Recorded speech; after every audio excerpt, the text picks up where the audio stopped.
Our coverage is brought to you by two-time Case of the Year winner Fantex, the always incredible Corsair, and NCIX. So Gigabyte has never shied away from being front and center in the minds of the gaming consumer. This year is no different, displaying plenty of GPUs, motherboards, alongside of an array of amazing custom builds and a crazy overclocking contest.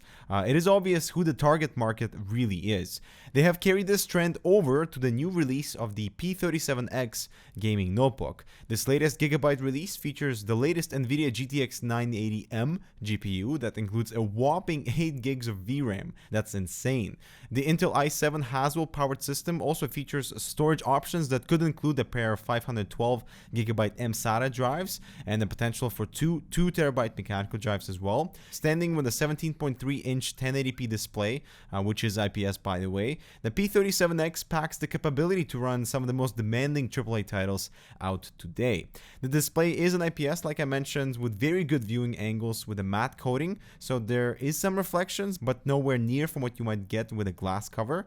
The chassis is 22.5mm thick, so it is very compact considering the hardware and the 17.3-inch form factor. The keyboard has programmable macro keys on the left that are backlit, plus a full backlit keyboard that does exhibit some flex in the middle of the body.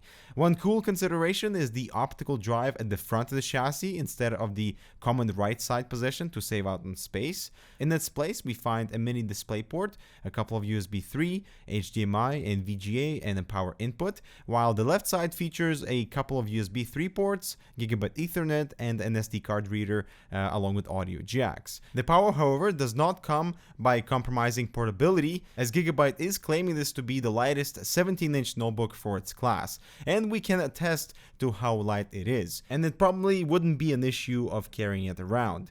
This much power and awesomeness does come at a cost, however. The P37X is expected for Q2 release at around $2,000.